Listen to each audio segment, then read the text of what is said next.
I also want to defend the interests of Spain. And our interest as Spanish people is we don't have any interest in another war at all. So that's why I defend Trump's position. Listen, we had enough by far than this European Union. I mean, we don't have anything in common with a lot of countries in Europe. And for me, we feel, the Spanish people in general, more than ideologies and whatever, we feel that we have more in common with people from Ibero-America, Hispanic America. My point of view as a Spanish guy, I repeat, I really respect the government of Trump, but I think he have the power, the enormous power to say, okay, this government needs to end because of own interest in immigration policies or in petroleum, or things like that. But he don't do that, and I don't know exactly why. Yeah.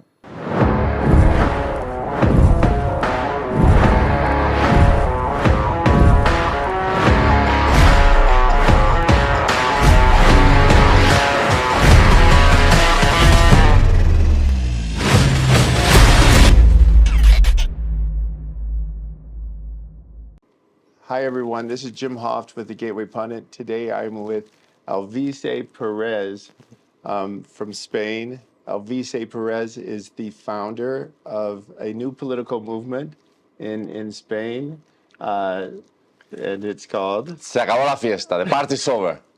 Yeah. Thank you for that. I don't think I could Tim. quite get the expression like you just did. And he's had tremendous success. Within a year, he's already scored 1 million votes in the last election and has 3 seats in the European Union. Just an amazing job. He has an incredible story.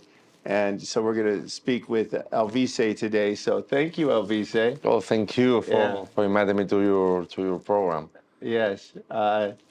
And it was fun last night. It was nice to meet you at the ball. The balls here in Vienna. Yes. It's a beautiful country without all the problems we are having in Europe with the illegal immigration from Africa. So it's a very secure place to walk around. It feels very safe here. It's a beautiful place. Absolutely beautiful. And that party was like nothing I've ever been to. So anyway, tell us a little bit about your movement.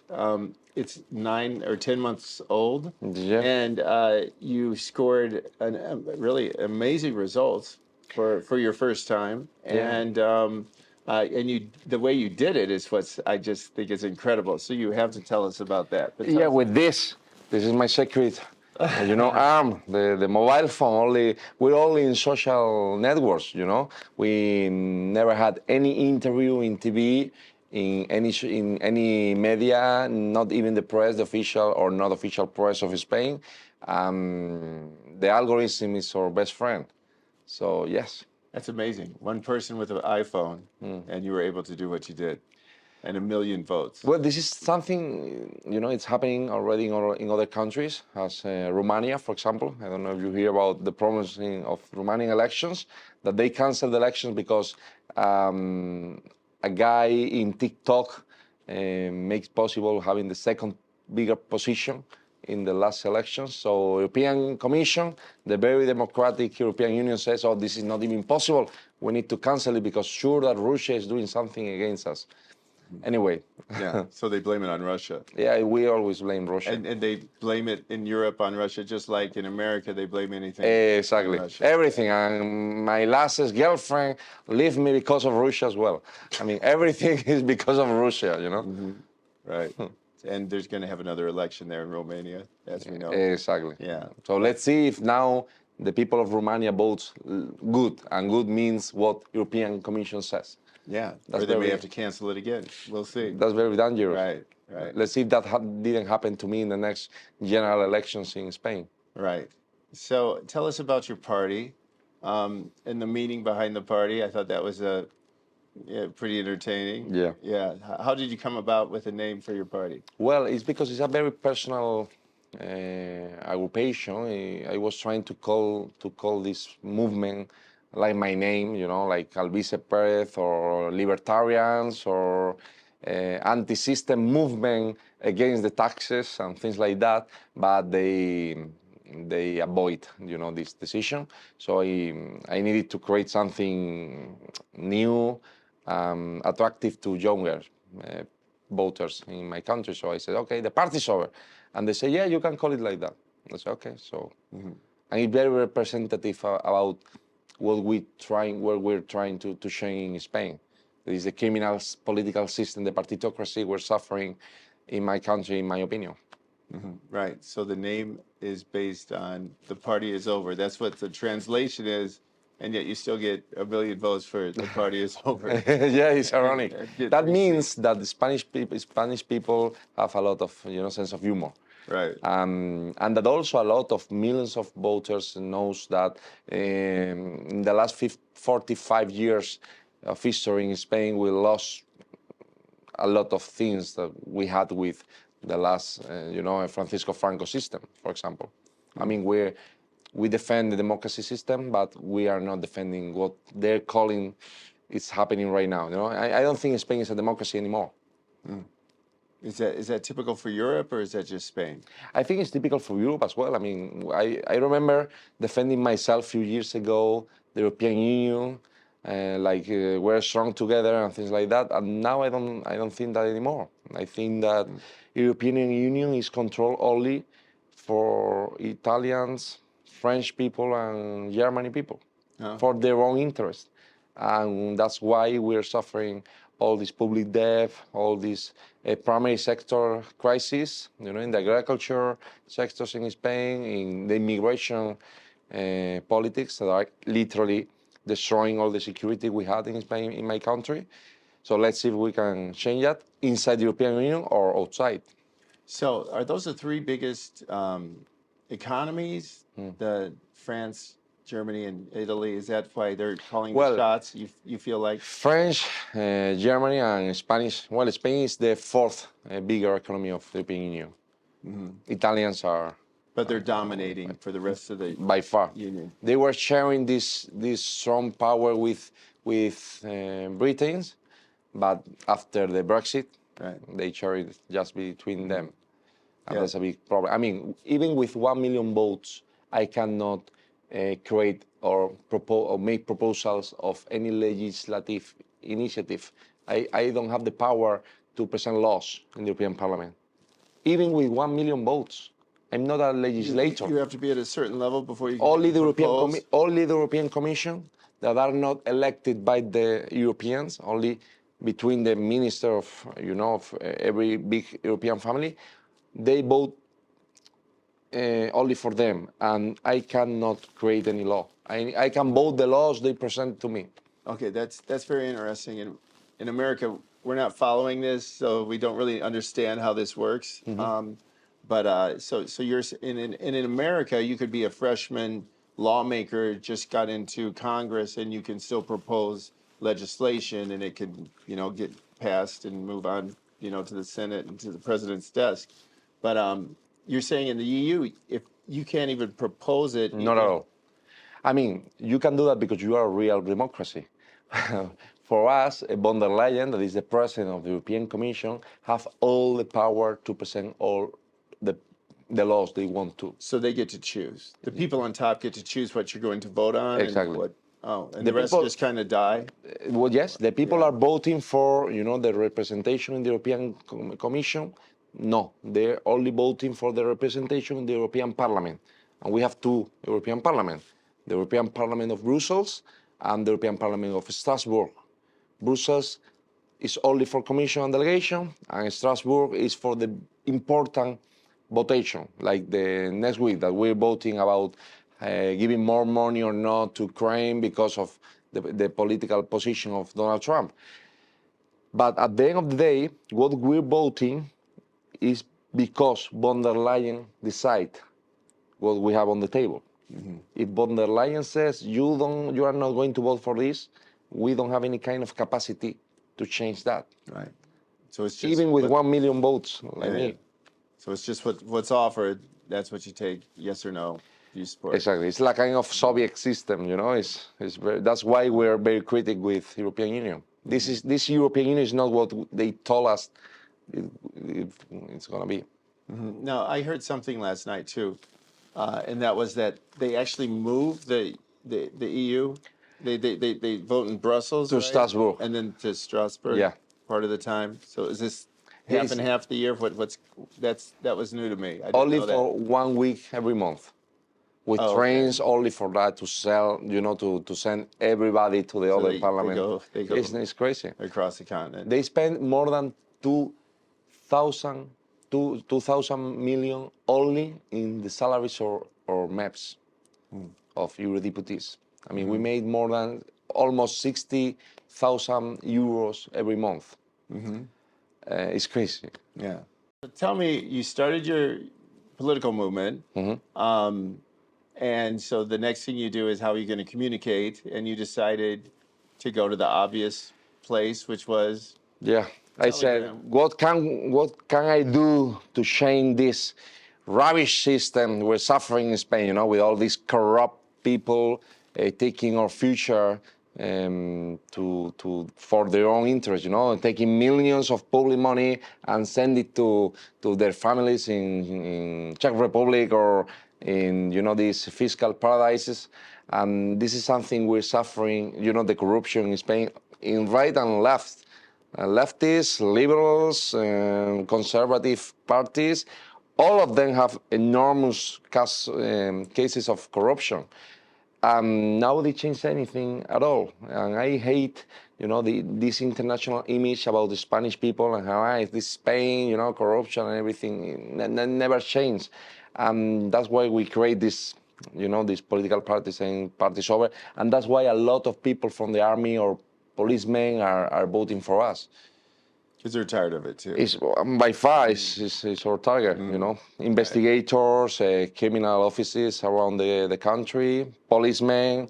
I'm from a family of militaries and policemen as well. So, Are you a veteran? Did you serve? no, not myself, but my brother, for example, is a policeman in Spain.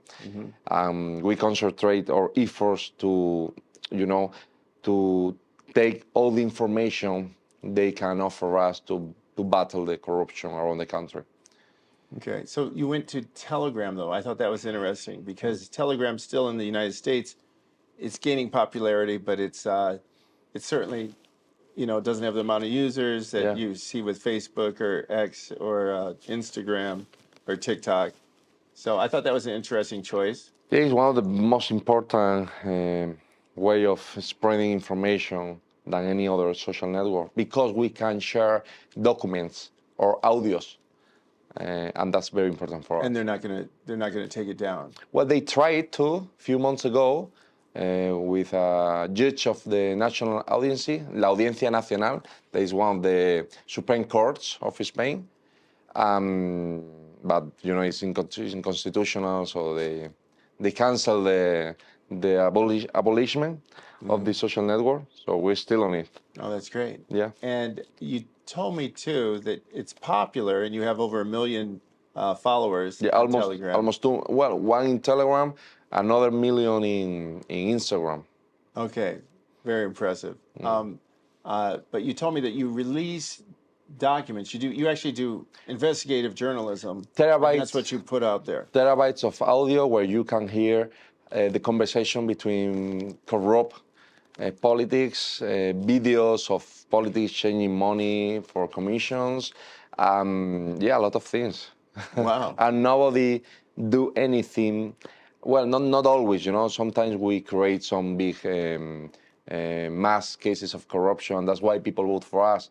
Now, for example, we have this corruption case about José Luis Ábalos, an ex-minister of infrastructure. For example, the wife of Pedro Sánchez, that is the actual president of Spain, Begoña Gómez. All of them are being part of this crime prosecution. So let's see what happens. Yeah, so they're caught up in it, the family of the prime minister. The wife, the brother, his best friend, his right hand, all of them are being under investigation for different crimes. And is that making it in the mainstream news there?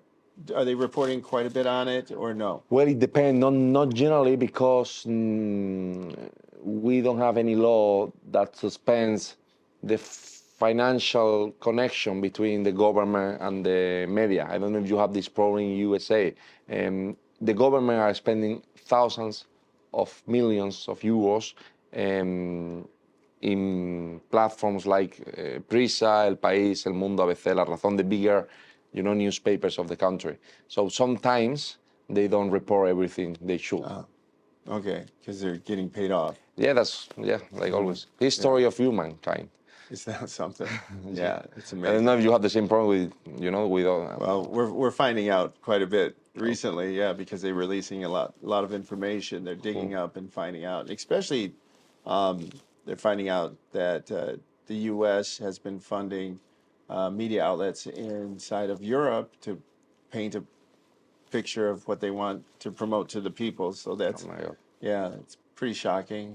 That's why influencers like me and others have more credibility Sure. in some aspect with with the news than Yeah. the official newspapers. Yeah, it looks like your idea came at the right time. Really? Because things are starting to really, we're starting to see more and more and more of exactly what you were saying. Who sent you these tips? What do you mean? Like you get a story about the phone call, So Yeah. who is sending you? Well, the funny thing is, I'm not like 007, spy or something. It's just people that say, Alvise, we send this information to all the newspapers. Nobody publish anything. So let's see if you can do it. I say, oh my God, this is very important to, to spread. So, okay. I mean, it's not because I'm very good, in finding information. It's just because I publish it publicly and they don't. That's my merit. Yeah, it's great. It's not that, I mean, from my point of view, it's not that complicated. It's right. It's like, okay, Yeah. I don't receive money from government, so I feel free to say whatever I want to. Right. And if we have proof about corruption cases, we need to share it with the police, we need to share it with the justice, and we need to share it with the public opinion. Yeah. I mean, And so you get more tips because you can. exactly. That's how we retroalimentate this system. Right. So then it makes it a must-read for the people of Spain. If they want to really know what's going on, they'll go to your Telegram channel, your Instagram channel, Exactly. and find out the news that's not being told. That's why we have already 90 million impressions every month. It's crazy. Wow, that's impressive. It's crazy. And I don't even believe it. Yeah, within a year or two. In just a year, I mean, wow. So let's see if we can have a good job, in the next general election and try to throw away this socialism way of thinking we're suffering from the government of Pedro Sanchez. I'm going to ask you this. What about Vox? It was conservative. It's still considered conservative. Yeah. How would you consider Vox compared to your party? Well, I know very well Vox and Santiago Abascal since 2020. They were okay defending the anti-woke movement. I'm 100% agree with that. But for example, I'm more libertarian than them by far. They insist in the how do you say, in the public control of the economy. And they're having some big problems inside their own political party about being more liberals or being more conservative in the way of conservative concept is, it's being interpreted. The interpretation in Spain is quite different than in USA. I think they're more like national syndicalist than conservative in the USA way of thinking. So let's see if we can stay together. That's my plan. I mean, we're all part of the same big family that is fighting for freedom and fighting against these big, enormous, elephantiasis states. So let's see if we can, understand each other. And the next election is 2 years, right? In 2 years maximum, but who knows if, because of these corruption cases, maybe Pedro Sanchez, convoke elections before. Okay. That's different than the U.S. People don't understand that either because it's every 4 years in the U.S. Every 4 years. Election. Yeah. So you cannot say, let's do the elections 2 years before. No, it'll go to the vice president if this president steps down or dies, and then there's, the leadership just keeps passing down, but it's every 4 years. for the vote. Yeah. So it's So you can resign. You can you resign could or resign wait. and it would go to the vice president. Yeah. Uh, Yeah. So that it's a little bit different. Let's change topics then. In the U.S., of course, it's very the Ukraine war gets a lot of coverage still. And Donald Trump has his own opinions on the Ukraine war. Certainly, the Democrats have a different opinion on it. And so, can you tell us what's going on in Spain You know, with your party? something I love about Trump. I love a lot of things about him, but something I really love about Trump is he represents his own country. He not represent the interests of, external countries anymore. Um, I'm trying to do the same. What I mean by this, I can be critic about some politics of Trump and still, being able to defend him in a lot of different areas. USA, if you remember, in 1991, make a promise to Gorbachev. He says, "Okay, let's create the unification of Germany if we don't expand the NATO to the east." And with Bill Clinton, that promises disappeared. Czech Republic, Bosnia, Ukraine now. And in 2020, when USA leave the agreement about nuclear weapons and all these things, they implant these missiles in Ukraine. So I think Putin is one of the biggest enemies of peace and democracy in our era, but I also think Putin have a point. And the point is, he's very worried about the NATO. So how can we maintain peace? That's why I absolutely agree with Trump. We need to control Zelensky and to make Zelensky think about how to stop people dying, how to start a new third world war. But we need to understand how history is going since the last 30 years. Right. And another thing I'm very worried about, I don't want Spanish life under fire in a war that is not our war. So if European Commission want to start a war because USA is not on it anymore, we're going to fight against this European Union. I'm pacifist. I don't like anybody to kill themselves. Right. Right. In America, it's viewed very differently. As I understand, because you guys are close to the front lines. Maybe not Spain, but a lot of these countries in the middle of Europe. So I understand how they would have a different feel about this because of history. But in the United States, I don't think there's any appetite right now to continue supporting this war. And so when Trump says things, I think it's a shock for people in Europe, maybe. But in America, I think the polling still shows that most people are with Trump. And in a lot of issues, Trump, as unique as he is at expressing himself, his polling in issue after issue is about 80-20, or 70-30. On the issues, he's very, very popular.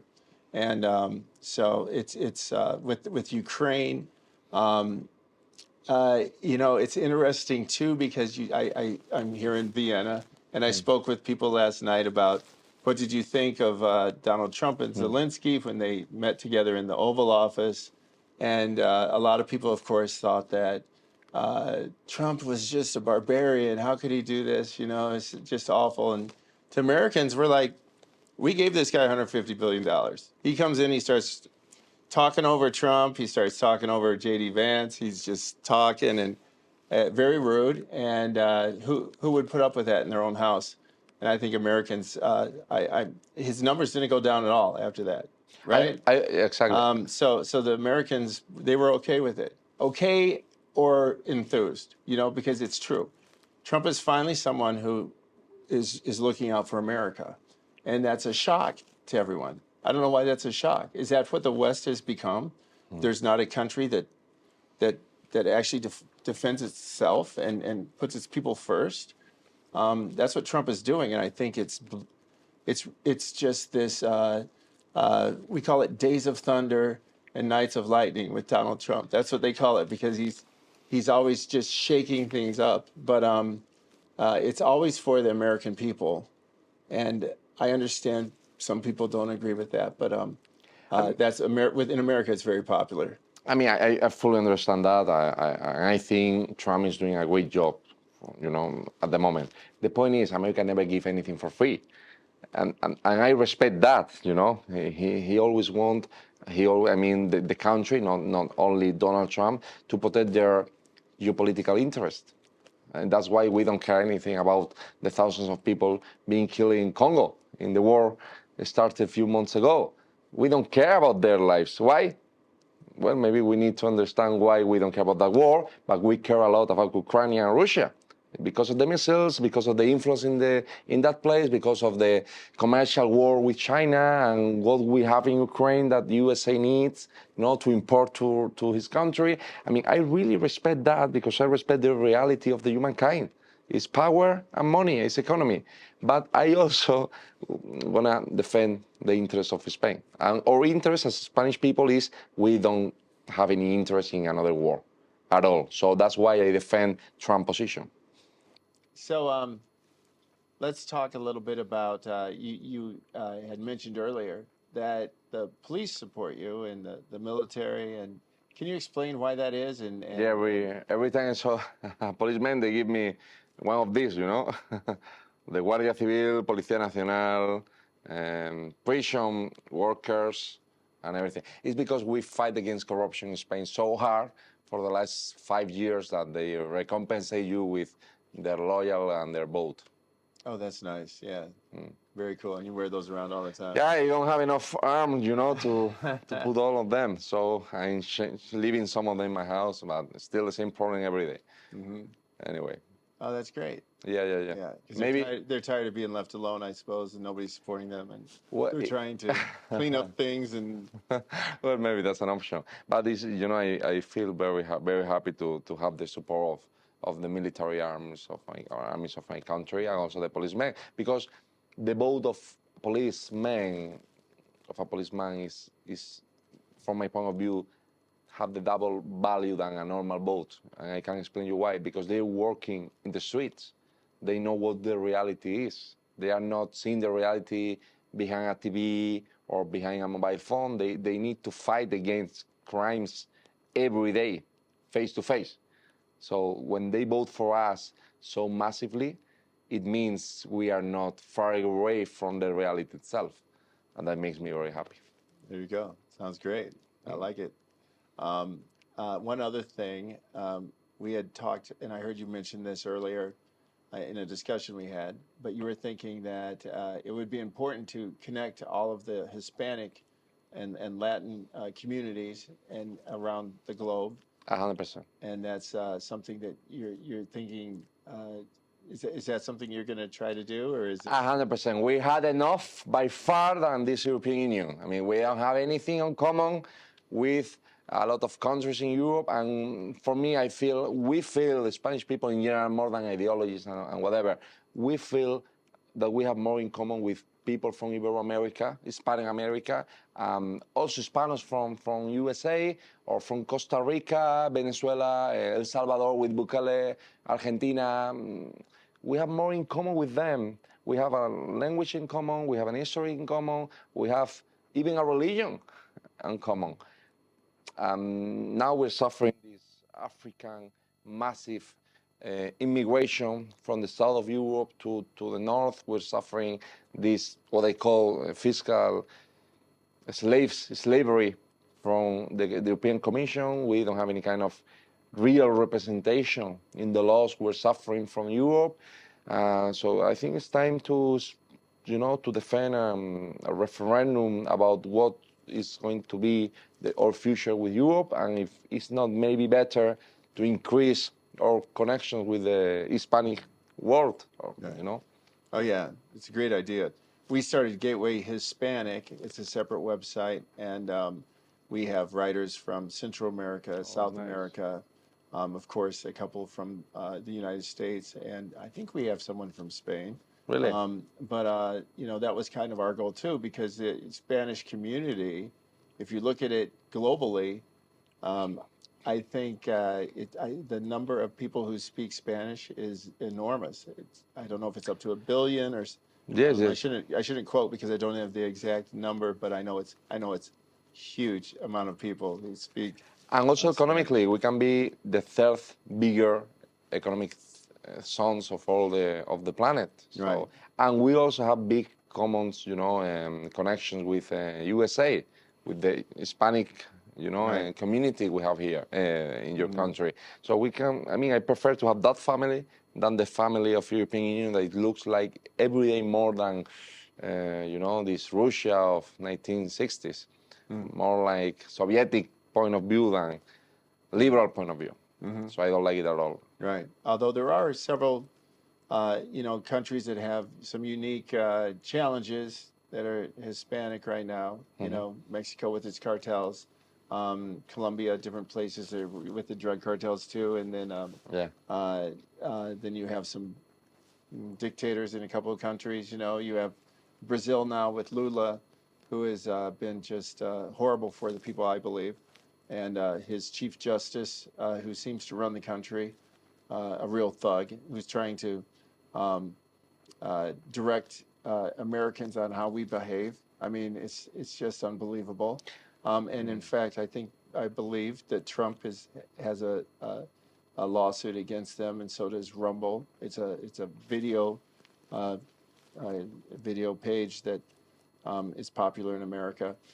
They have lawsuits against this guy. So, and he's not welcome in the United States. But so there's, you know, a lot of challenges in the Hispanic community, but I think there's also a lot of opportunity there, because what we found in America since this election in 2024, Trump has a majority now of support from the Hispanic community, which is really just shocking. And I think a lot of people, and especially on the left, they don't understand that, because they think, well, anyone who's Hispanic or from Central or South America, they want this open border that they had with Joe Biden. And actually, the Latin community, the Hispanic community, they don't want that. They want the rule of law, you know. And so it's really interesting. But there's a huge opportunity. Well, let's see what Trump is going to do with, with Nicolas Maduro and all these tyrants. But in my point of view, I understand if Trump says, well, we don't really care about this guy. Why? Because I repeat, he represents the interests of United States of America.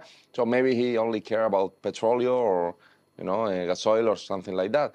I really respect that, because he don't feel himself like a messias to save the planet. That's a real politics, and I really like that. I think one of the biggest enemy of democracy in places like Cuba or Venezuela are private companies or public companies from other countries. For example, why Castro has been ruled Cuba for the last 70 years? Because of businesses, Spanish businesses that give them money for tourism and everything. If we synchronize our interests worldwide, we can literally kill all these tyrants. Kill in the political point of view, not in the American point of view. The point is, if USA had the power to change governments in Ukraine for the last 30 years, and that's a reality, Yeah. because of WikiLeaks and all this stuff, we know how USA control the election of Ukraine. Oh, I don't like this president, take off, because he don't want to be part of NATO. Okay, but if you have the power to do that as a country, you can have the power to change, the presidential power of Maduro or Diosdado Cabello or things. So my point of view as a Spanish guy, I repeat, I really respect the government of Trump, but I think he have the power, the enormous power to say, okay, this government needs to end because of own interest in immigration policies or in petroleum, or things like that. But he don't do that, and I don't know exactly why. Yeah. I have no idea what that's about. Cool. You know, I think we'll see. You know, things could change. But the USA have the power. NSA have the power. Yeah, but you're right. They have they're well known, the CIA, for color revolutions. I don't know if you've heard that term. Yeah, of course. Which they did in Ukraine, and they've done in other places. They've attempted to do it. They may have done it with Trump in 2020, run a color revolution. That's what they bragged about afterwards, which is truly despicable that your government would do something like that. Yeah, anyway. Another matter is, should USA interfere in election abroad, of other countries? Well, that's another conversation. Right. And we can speak about that, in a non-NATO country.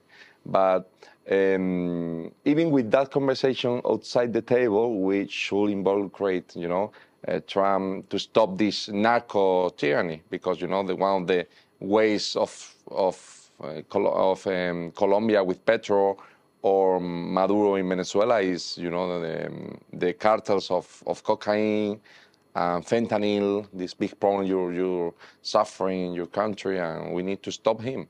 Mm-hmm. So let's see if we can, have the power of trying in our favor. Truly, truly. So, looking ahead, where do you want your political movement to be in 2 years? There's an election coming up then in Spain. What are your goals? Well, I'm fighting for the presidency of Spain. I always say to the people of my country, I don't care if they vote for me or not, actually, because I'm in politics as a way to avoid an insignificant life. But I also want to, have the power to change things in a real point of view. I mean, I want a real democracy, not the democracy we're having in Spain, where we have any kind of imperio of law. We don't have any kind of separation between powers. The political parties then decide about everything in the system. They decide about the financial and public TVs. They decide about the CGPJ, this the government of the justice and the judicial system. They decide also about the software that control all the electoral system. They decide about everything in my country. That's a problem, because it's not a democracy anymore.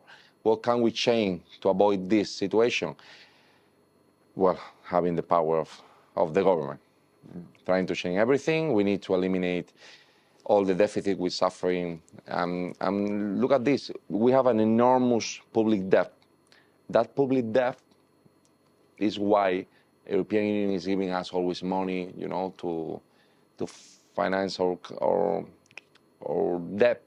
And because of this, even we have a government that says no to the 2030 agenda, for example. No, we are not agreeing with this from the European Union. The Commission says, okay, but we give you a lot of money, you have a lot of debt with us, so you are going to decide what we decide. You are not. We don't care about any referendum you're having in Spain, like in Greece with the subprime crisis.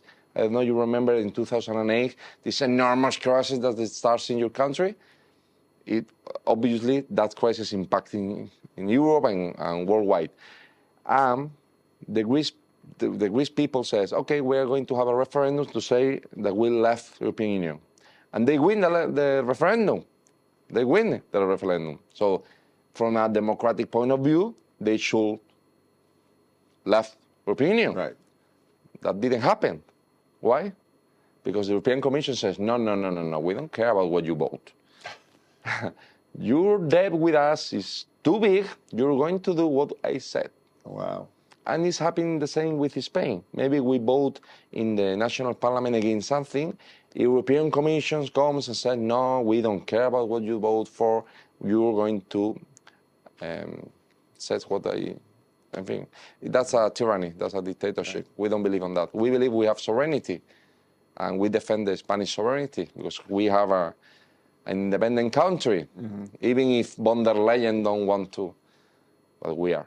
Mm-hmm. So you'd like to be the leading party in 2 years? I hope so. I hope so. I mean, we are the biggest profile profiles, political profiles in social networks. We have more audience than all the official medias together, 90 million impressions per month. And we have, more important than everything, the younger people, the more active voters in the country, and we're increasing our opportunities in the polls very fast. So yeah, I think we have a chance to change things in 2 years. Great. Let's see what happens. I hope you do it. Hope so. Yeah, we'll see. Well, thank you so much for your time. Thank you for your time. You know, something funny before we end this interview. I never had any interview in televisions since I get 1 million votes. This is my first interview in all this time. All right. Surprising, isn't it? Why? That's great. Okay, thanks a lot. Thanks Good a lot. luck. Thank you.